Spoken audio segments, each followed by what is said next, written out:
bonjour. Mademoiselle Seurat a été admise en audience papale. J'étais à confesse. Et pourtant, hein, vous avez laissé vos péchés où en bas, dans la cour? Là-bas. Vous avez tout laissé là-bas. Je reviens, je suis une...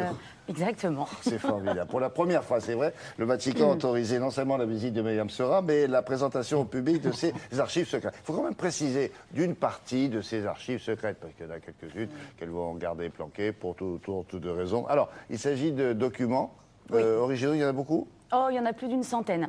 Et en fait, si vous voulez, cette exposition se trouve au musée du Capitole. Enfin, les musées du Capitole de Rome. Ce sont des musées qui ont été créés en 1471 par un pape, Sixte IV. Et en fait, au fil des siècles, ce sont les papes eux-mêmes qui ont alimenté, si vous voulez, les expositions dans ce musée. Donc il était normal que quand le Vatican ouvrait ses portes au public, en ce qui concerne les archives, qu'on aille dans cet endroit.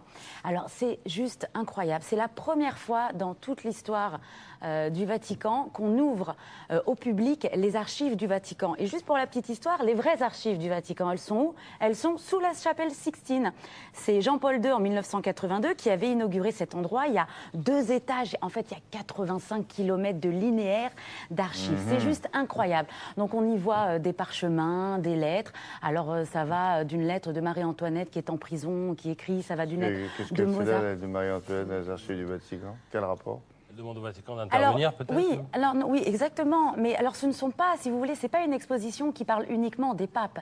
Ça parle... Ça parle pas uniquement de la religion? Non, pas du tout. Au contraire. C'est une centaine de documents, donc je vous disais, qui ont quitté les murs du Vatican. Il y en a, voilà, donc je vous le disais aussi, on le dit dans le reportage, parce que c'est quand même incroyable, il y en a 85 km d'archives, 12 siècles d'archives quand même. Et si vous voulez, ça retrace donc les grandes étapes de l'histoire du monde, mais aussi les relations que les papes ont pu avoir à travers les siècles avec les souverains, avec les artistes, etc. Donc direction Rome.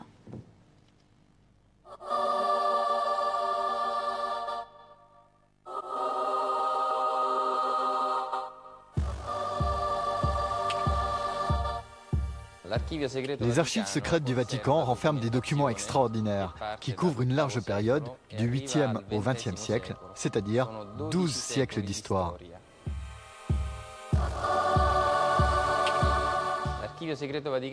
Tous ces trésors proviennent de 650 fonds d'archives différents. Si on les mettait bout à bout, on arriverait à 85 km de rayonnage.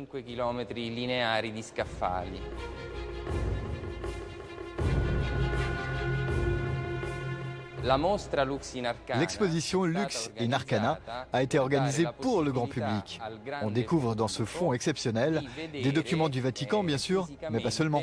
Nous voyons ici des archives du monde entier.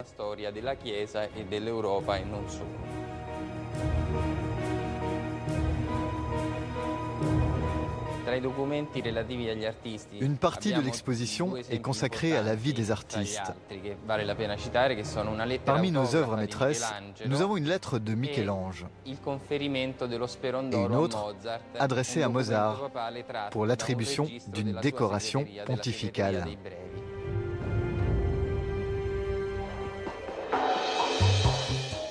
Ici, on peut voir un document extraordinaire. Le Concordat de 1801, signé par Napoléon. Il réglemente les rapports entre l'État et l'exercice de la religion en France. Cette salle est entièrement consacrée aux femmes, une vraie surprise pour les visiteurs.